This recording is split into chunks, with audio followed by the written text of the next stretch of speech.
En este edificio autosustentable funciona una escuela pública. Estos canteros forman parte del sistema de reutilización de las aguas. Las aguas, después de su primer uso, llamadas aguas grises, ingresan a los canteros nutriendo las plantas y a su vez las raíces y la tierra la oxigenan, filtran y purifican, preparándolas para un próximo uso. Este proceso se va a volver a hacer en otro cantero con las aguas cloacales, llamadas aguas negras. El resultado de todo esto es desecho cero.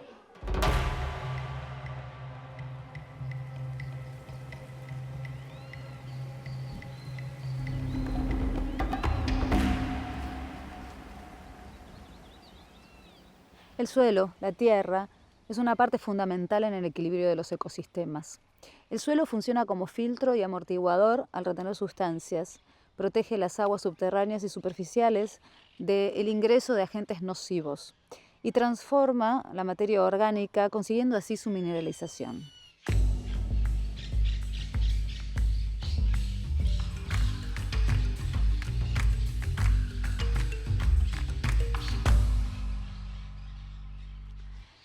El suelo, la tierra que pisamos es nuestra casa, pero también la de múltiples especies. Los seres humanos que habitamos este lugar no lo hacemos solos. La diversidad de ecosistemas, ríos, bosques, esteros, es una condición natural que compartimos con animales, plantas y con la historia. La tierra, según la concepción indígena, es un territorio donde se integran los elementos en todas sus formas, natural y espiritual.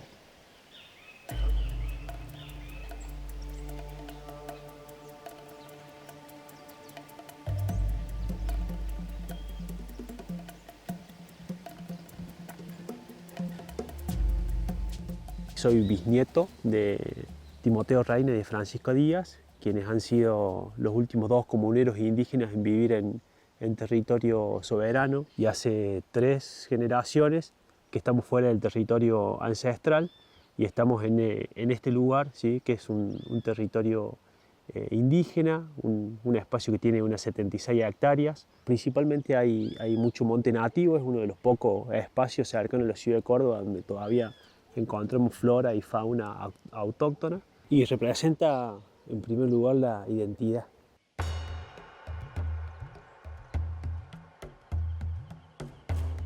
Estamos en la parte de monte nativo del Refugio Libertad, que es un territorio que hemos recuperado comunitariamente para la producción de alimentos sanos, tanto de ganadería como de agricultura agroecológica. Trabajan más de 65 familias, desde cuestiones que tienen que ver con la producción de forrajes, huertas comunitarias, hemos implantado frutales, hay una viña. Bueno, la cuestión de ganadería, desde ganado menor hasta vacunos, hasta un montón de tareas comunitarias que tiene que ver desde un CENMA para que los compañeros y compañeras puedan terminar el secundario, hasta merendero, comedor, que le llamamos semilleros, que son los espacios de los niños y niñas. Bueno, todo lo que aporta de alguna manera a tejer comunidad organizada de manera más firme en la ruralidad, básicamente. En la provincia de Córdoba, la superficie de monte, en términos generales, ronda el millón 100.000 hectáreas de acuerdo a las últimas estimaciones. Esta superficie en gran medida viene bajando a lo largo de los años, ¿no? Ustedes saben que, bueno, por distintas acciones, tanto humanas principalmente, la superficie de bosque nativo está en reducción, no solo en Córdoba, sino también en el país en gran medida y en otros países vecinos, ¿no es cierto?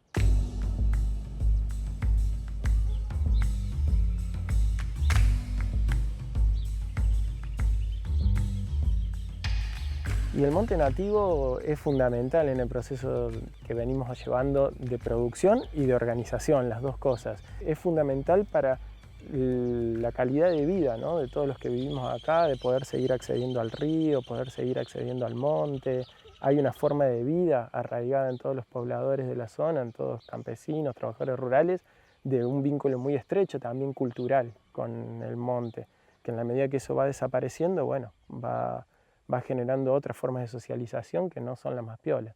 En el monte no estamos solamente los humanos y las plantas y los árboles, sino que también hay espíritus, ¿sí? Hay guardianes de los lugares, entidades espirituales que, bueno, que son ancestrales, que son milenarias, con las que nos relacionamos nosotros cotidianamente o periódicamente mediante ceremonias, mediante diálogos. Sin duda, cuando se pierde el territorio, como decía recién, no solamente se pierde la identidad, sino que se pierde una forma de relacionarse que es ancestral. La conservación del bosque nativo es muy importante porque en general, digamos, los bosques a nivel global tienen un rol muy importante en la regulación climática, por ejemplo. Y esa regulación climática en realidad tiene impacto a distintas escalas, no solo globales, sino regionales y además locales. Es muy importante además porque los bosques proveen de servicios ecosistémicos esenciales para la vida, proveen servicios ecosistémicos que hacen que los ecosistemas funcionen como tales y además proveen servicios a la sociedad, ¿no? Como la provisión de agua, que es elemental para la vida. Además, proveen de fibras, de alimentos, proveen de suelo y son un elemento del paisaje importantísimo para la vida no solo humana, sino también animal, por ejemplo. Las principales amenazas que tenemos en esta zona y como en gran parte de la provincia es, por un lado, la presión que genera el agronegocio, ¿no?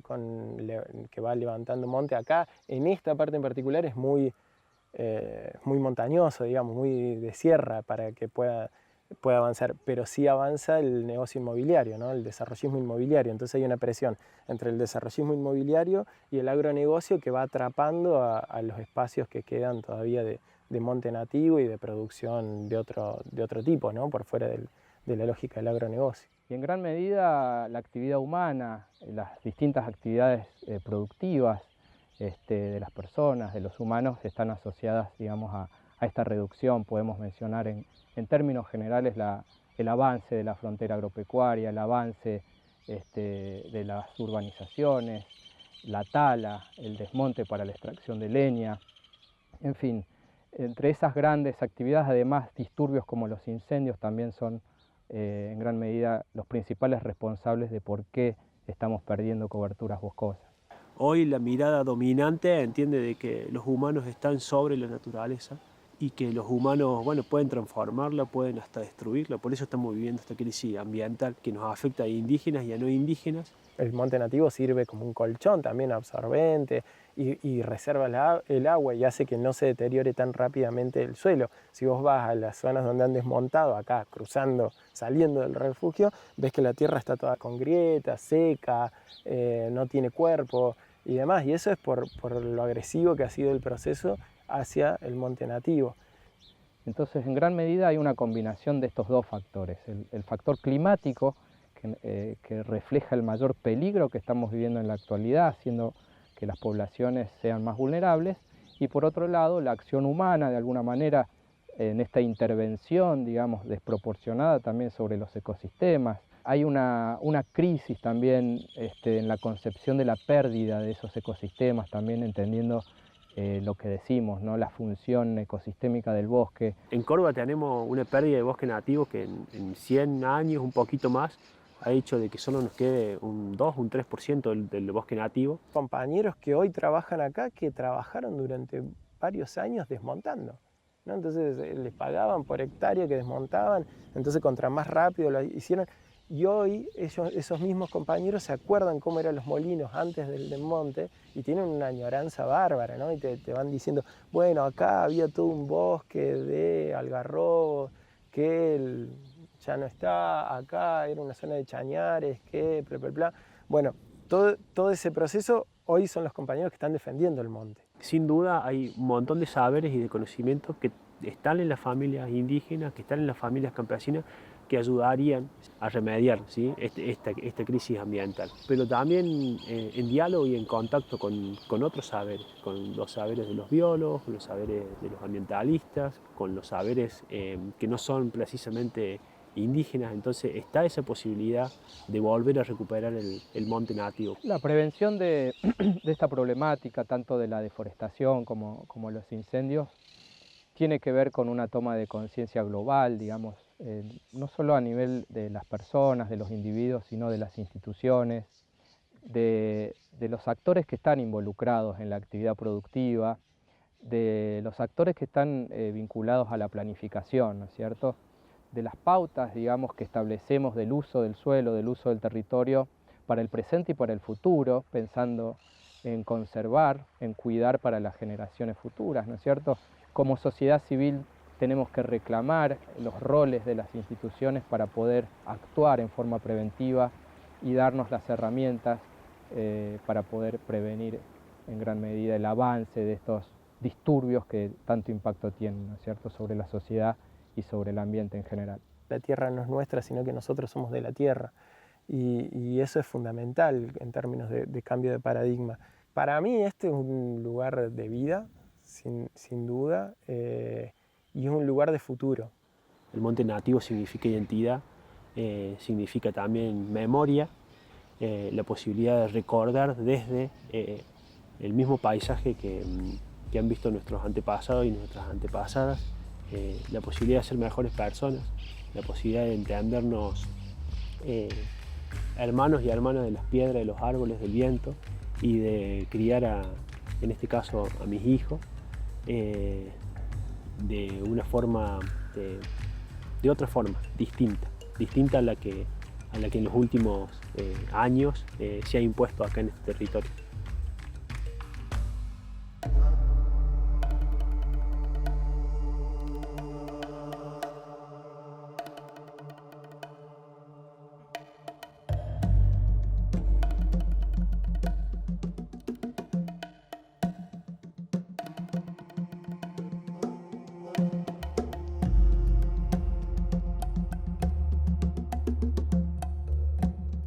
La problemática sobre la protección del medio ambiente debe considerar la toma de conciencia en cada acción del ser humano. Algunos fenómenos naturales son generados por agentes externos que provocan la degradación de los suelos, y la falta de planificación y conocimiento pueden también ser razón suficiente para que una pequeña acción determine un gran impacto.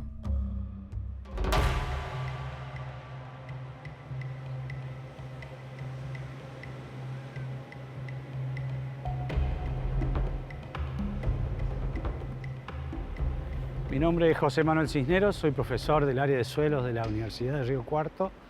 En este momento estamos estudiando la problemática de esta cuenca del arroyo Chaján, que está situada a unos 70 kilómetros al sudoeste de Río Cuarto.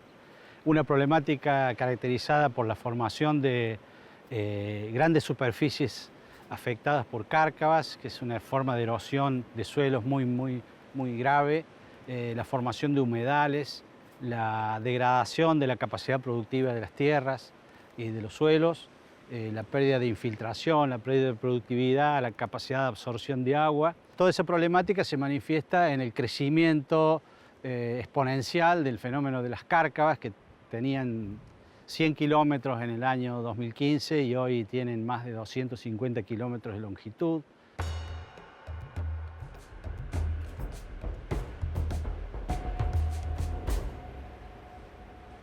Una cuenca que tenía en el orden de 20.000 hectáreas, hoy tiene en el orden de 45.000 hectáreas, con una proyección a 5 o 10 años de llegar a las 70.000 hectáreas.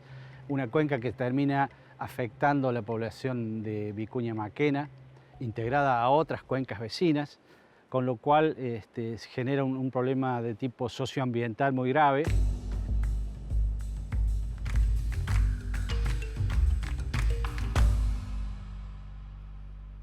Las causas del fenómeno son múltiples, tiene que ver con cuestiones naturales como es el aumento en las lluvias intensas de los últimos años, tiene que ver con las características de los relieves de esta zona, que son relieves pedemontanos, ondulados, tiene que ver con las características de los suelos, son suelos frágiles, de texturas arenosas. Todo eso configura un cuadro de fragilidad ambiental asociado a otro conjunto de causas más de índole humana, digamos así, que tiene que ver con el cambio en uso de las tierras, de sistemas mixtos a sistemas más especializados en agricultura, con uso de paquetes tecnológicos que fueron desarrollados para otras zonas de mayor estabilidad, sin considerar la fragilidad que tienen estos ambientes, con una racionalidad de corto plazo en los contratos agrícolas, entonces siempre se está pensando en el año y no se piensa con una visión de largo plazo de rotaciones de cultivos. Todo ese causal en un fenómeno que tiene que ver, que tiene acumulaciones que uno por ahí no se da cuenta, pero que cuando llegan fenómenos climáticos muy extremos se dan este tipo de asociaciones o de interconexiones de cuencas que agravan en forma muy grande el problema de la erosión hídrica.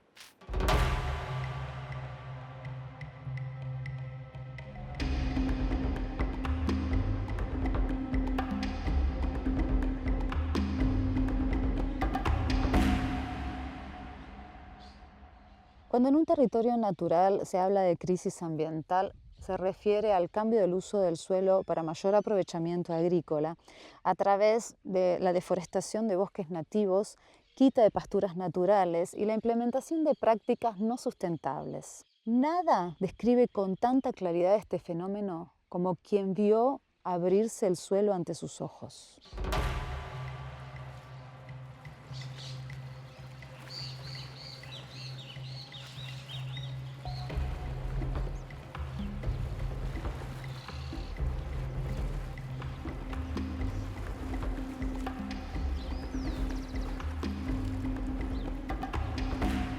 Lo que primeramente se notó fueron unas lagunas o reviniciones en el campo del vecino al sur de nuestro lugar.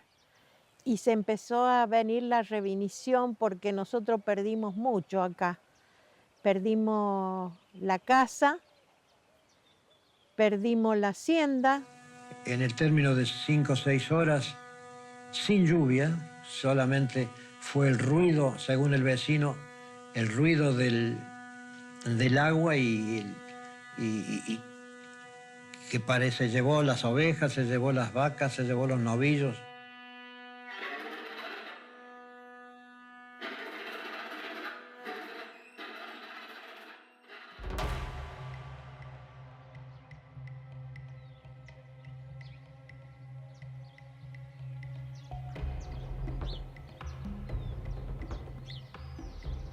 La problemática principal que afecta la zona de la cuenca baja del Morro es principalmente el desbalance hidrológico que sucede cada ciclos de aproximadamente entre 7 a 10 años, donde las precipitaciones superan a las demandas atmosféricas. Se vio muy exacerbado después de la década del 2000, con el advenimiento de la agricultura, principalmente la rotación soja-maíz sobre las regiones semiáridas en las cuales hoy estamos ubicados. Eso produjo que pasturas perennes, donde todo el año estaban extrayendo agua, actuando como bomba biológica de extracción de la misma, empezaran a desaparecer o a cambiar las rotaciones de los productores. Como del Morro a Villa Mercedes hay una pendiente muy grande, entonces pensaban hacer un canal revestido. Nunca se llegó a eso, entonces se empezaron a hacer lagunas y bañados en todo el campo. Y se vino agua que se llevó todo, que inclusive se fue y cortó la ruta 8 y todo. Yo dije de esto, que no era para hacer una construcción, porque las napas de agua estaban muy cerca. A 30 centímetros de lo que es la tierra estaban las napas de agua. Han vuelto a subir, bajaron, pero han vuelto a subir las napas de agua. Estamos corriendo peligro que el río nuevo que tenemos acá se esté viniendo a lo que es el barrio. La consecuencia de esta problemática se vio reflejado principalmente en anegamientos, ya sea en campos arrasados por el agua, por los excesos hídricos fuertes, por los ciclos húmedos, y fuertemente en la parte urbana, periférica de la ciudad de Villa Mercedes, levantando también napas, generando inundaciones y problemas temporarios muy graves a la población de la ciudad o de las periferias de Villa Mercedes. También hubo problemática o deterioro de suelo debido a estos arrastres o esta deposición de sedimentos provenientes de las cuencas altas hacia las cuencas bajas, generando problemas hidroalomórficos en suelos y bueno, cambiando la aptitud de uso del mismo.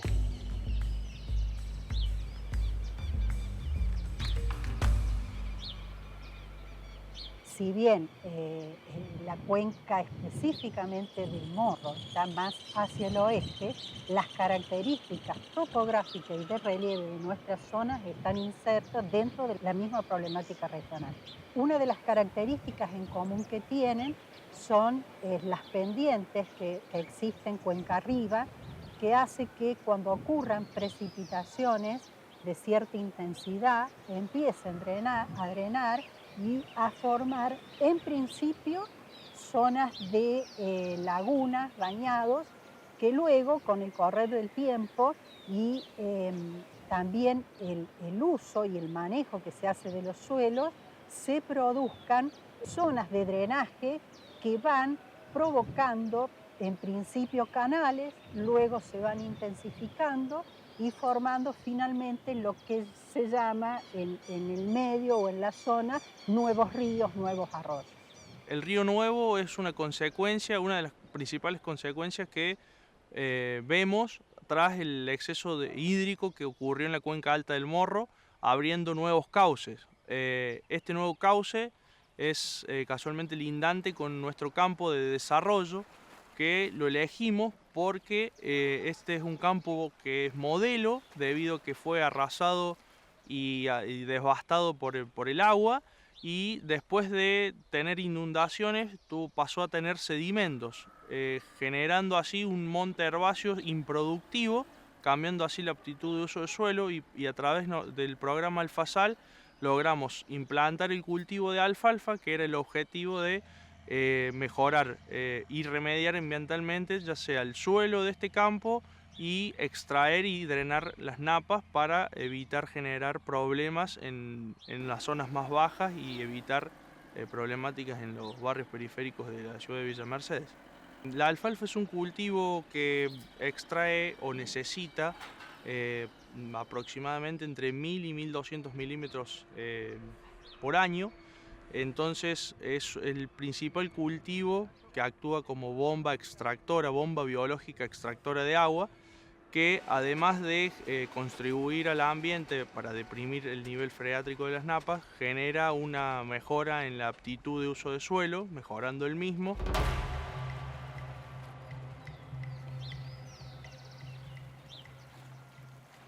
Empezamos con muy poco, con mi esposo, hasta que fue formando una mini cabañita de animales, después gallinas, pavos, ganso, pato, pero bueno, todo se fue perdiendo por el agua, por más que uno lo cuidara y todo, la humedad fue haciendo estragos.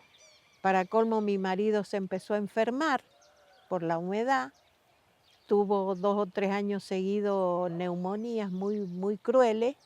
La casa se humedeció y empezó a descascararse, se hundió porque cuando llovía se empezó a meter el agua adentro, cuando que antes en ningún momento, como 20 centímetros se hundió. No pudimos recuperar nada más que las puertas y las ventanas. Se pudrieron los hierros que tenía internos y ahora es una tapera.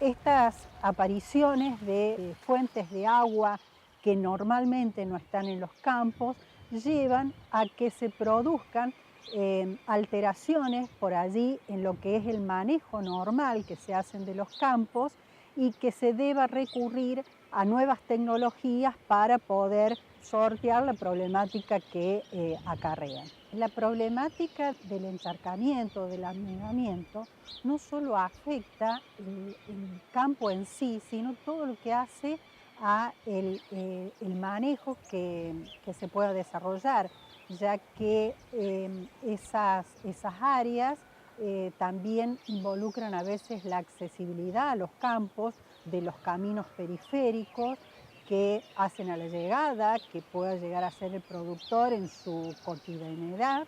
Lo mismo cuando se realizan ventas, entrada y salida de camiones. Aquí en este campo tenemos un río al oeste. En el campo del vecino nace el río Nuevo, que a su vez hay un brazo del río Nuevo que se viene al este y entra al campo nuestro. Ahí se nos hizo un mini río, que donde ha sido bañado no se puede ir a plantar nada, porque eso queda una tierra como una piedra. Cuando se seca queda como una piedra. De 252 hectáreas que era el campo, quedaron 130 laborables. 130 hectáreas es muy poco. Todavía no se pueden poner animales porque todavía queda humedad. Este es mi lugar en el mundo. Mi serme mujer en realidad fue acá. Yo para mí, si no estoy acá, no sé, no sería.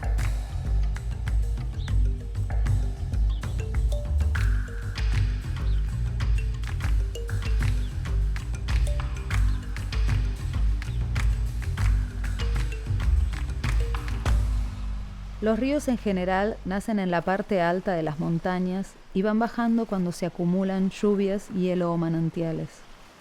Nadie está preparado para que el cauce de un río aparezca por debajo de la tierra y cambie las condiciones de la geografía para siempre. Como el curso del río, estos accidentes climáticos cambian también el curso de la historia de quienes habitan el lugar y cultivan ese hábitat.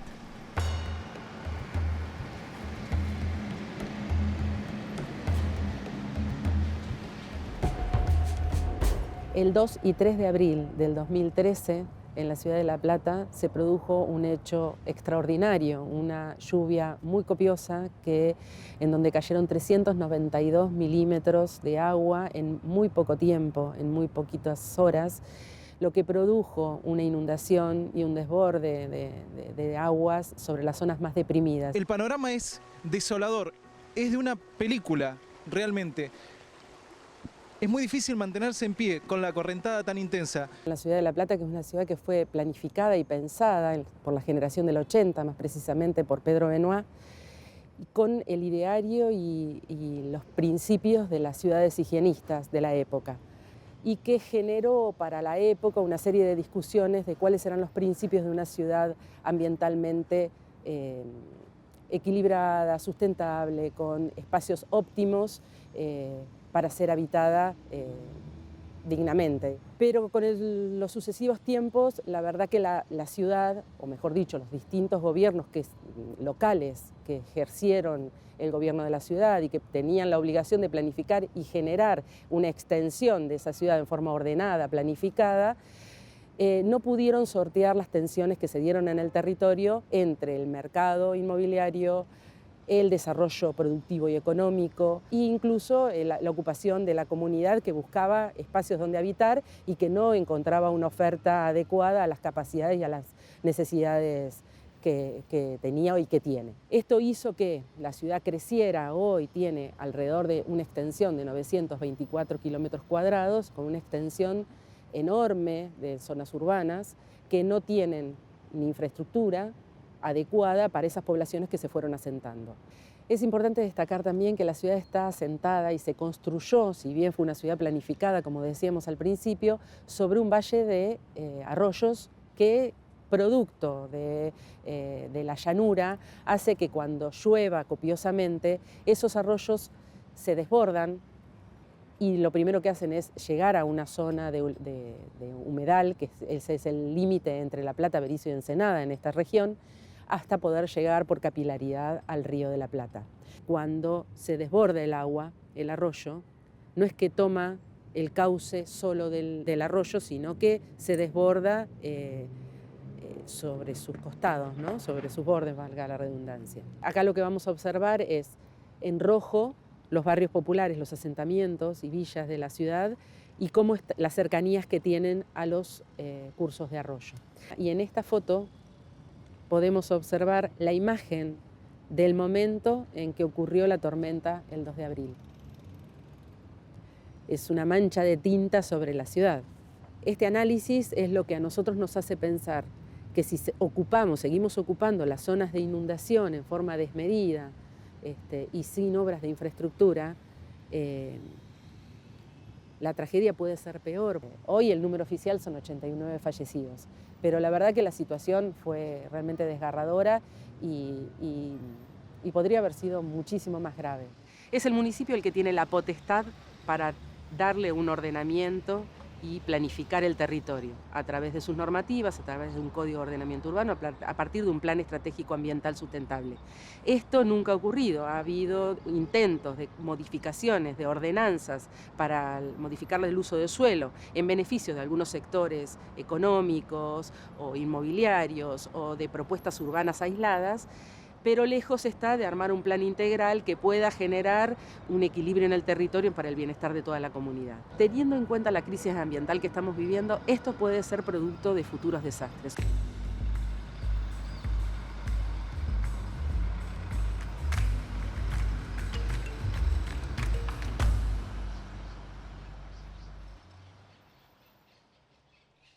El cambio climático combina razones atmosféricas con la falta de intervención del ser humano en la planificación de una mejor manera de relacionarse con su tierra. En algunos casos, el avance sobre el equilibrio de la naturaleza es determinante, ya que es el mismo ser humano el que provoca estos cambios.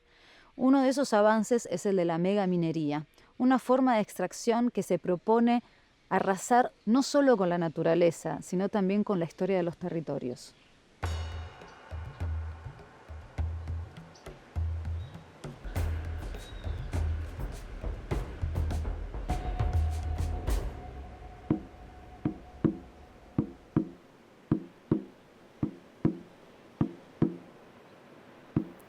Nosotros acá estamos muy cerca de una exploración que es en el paraje Cerro Moro.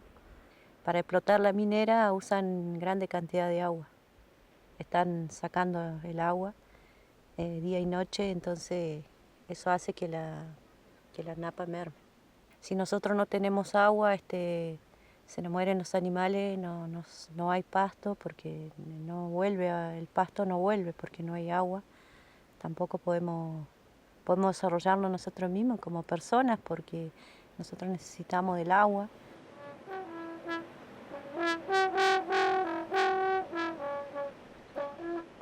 Nosotros hablamos de Itrofil Monguén, donde nosotros somos parte de ese territorio como gente, ¿no? Pero también lo es esta piedra, o es aquel cerro, o son las plantas, las aves, los animales. Todos formamos parte de un territorio, somos parte de este territorio, por eso lo defendemos. Somos iguales. Si tiene tanto derecho el cerro a estar ahí como nosotros, o el río que corra libre, o la vertiente, la laguna, la aguada, pero las aves, los animales, los insectos, lo que para el mundo occidental no tiene vida, para nosotros ese cerro tiene un yin, una fuerza que protege el equilibrio, que guarda el equilibrio. Por eso para nosotros algunos proyectos son inaplicables dentro del territorio porque implican necesariamente la ruptura de esa relación, ¿no? Insisto, de la cual somos parte.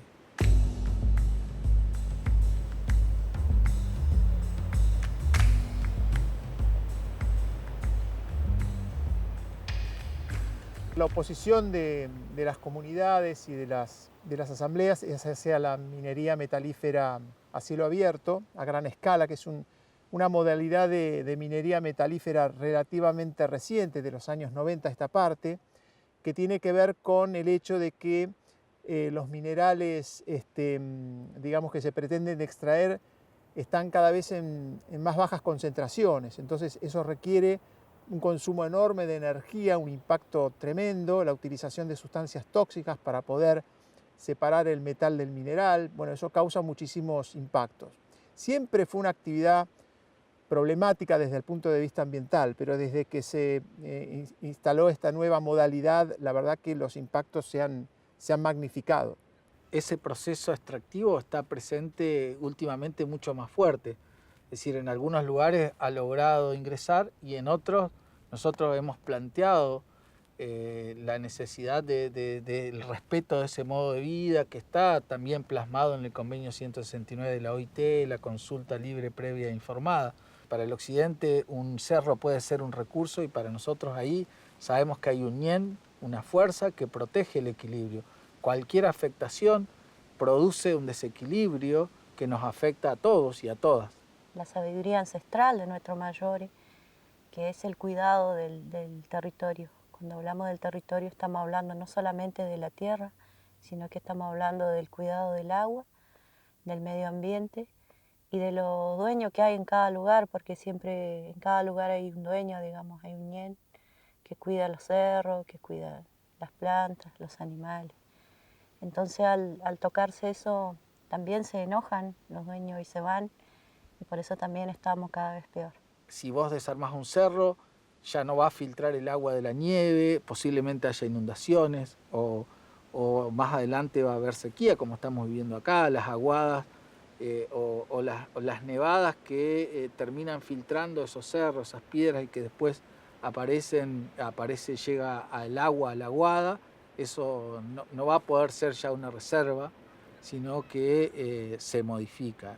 La mina que tenemos de uranio en la zona de Valcheta se supone que puede emplear a unas 200 personas durante el término de 13 años. Es decir, que son pocos años de vida útil para cada uno de estos emprendimientos, con puestos de trabajo que pueden andar en el caso entre 200 y 80 puestos de trabajo, no todos de la localidad, y durante muy poquito tiempo. Hay que pensar muy bien si realmente los costos compensan a los potenciales beneficios. Me refiero en términos económicos, ¿no? Porque hay un montón de actividades económicas que son impactadas porque este tipo de megaminería es incompatible con otras actividades económicas más sustentables. Esto está claro, compite por el agua, por la energía, por los recursos, por el territorio, por supuesto. Entonces, estas son actividades muy problemáticas y muy impactantes desde el punto de vista ambiental, pero también desde el punto de vista social y económico. Ahora estamos acá en una laguna que ya hace varios tiempo que se secó. Es muy complicado el tema de la sequía porque así como se secó esta laguna, muchos lugares más ha bajado el agua y se han secado los arroyos. Nos llevan el agua y desapareceríamos. Consumen enormes cantidades de agua, es decir, hay problemas no solo con la contaminación de los acuíferos o del agua subterránea, sino además con el agotamiento del recurso. Por ejemplo, para la localidad de Jacobasi se habían hecho cálculos para el año 2005, la empresa que tenía el emprendimiento en esa época, se había calculado que la cantidad de agua necesaria para el emprendimiento era equivalente al consumo de toda la población de Jacobasi. Y además la empresa había declarado que necesitaba una cantidad de agua que doblaba la cantidad de agua máxima permitida para evitar que el flujo de agua subterránea se viera afectado. Es decir, que son enormes cantidades de agua que requiere esta actividad. Por supuesto deja un gran agujero y deja los diques o los piletones de relave donde se depositan todo el material de desecho del producto de la lixiviación, que tiene sustancias tóxicas, metales pesados, el riesgo de drenajes ácidos también. Es decir, que son terrenos que quedan prácticamente inutilizados para otros usos, ¿no?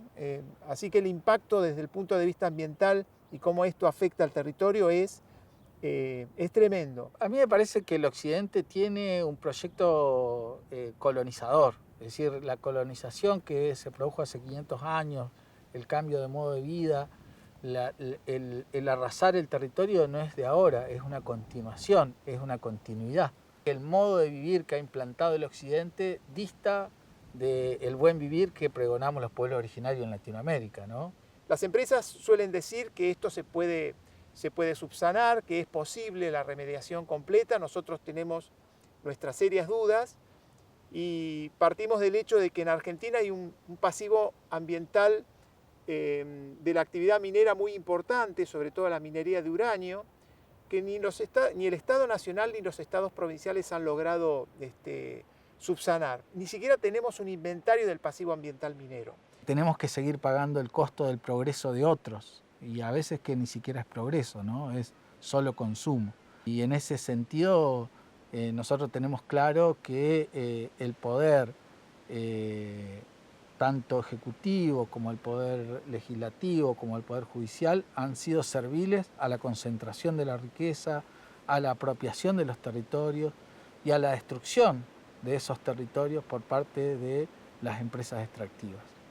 La tierra para nosotros es vida, y no solamente para nosotros, sino para las generaciones que vienen, para nuestros hijos y nuestros nietos que vendrán. Chuncano rumelo kutun mongele laín. Jamás viviremos de rodillas. Marichueu, marichueu.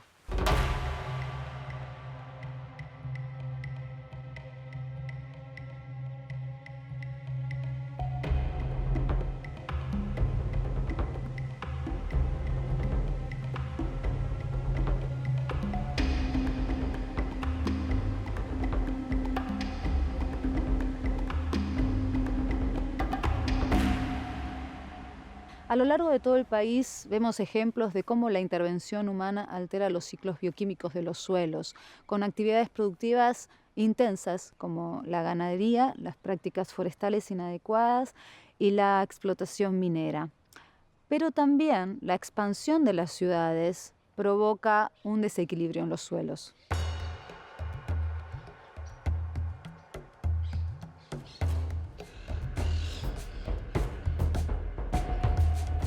El suelo es un ser vivo que alberga la cuarta parte de la biodiversidad del planeta.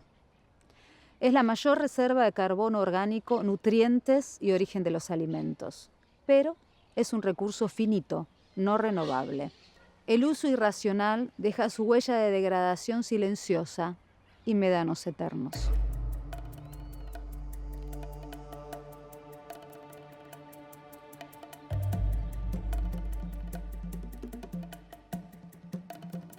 El ritmo actual de degradación que sufren los suelos amenaza la capacidad de este recurso para garantizar las necesidades de las futuras generaciones. La salud del suelo es necesaria para que tengamos alimentos y para que los bosques, selvas, manglares y zonas áridas nos compartan su riqueza.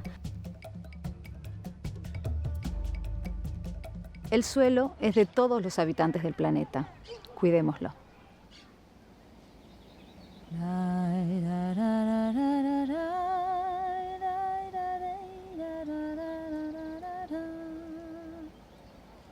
Rumbo a la cosecha, cosechera yo seré, y entre copos blancos mi esperanza cantaré.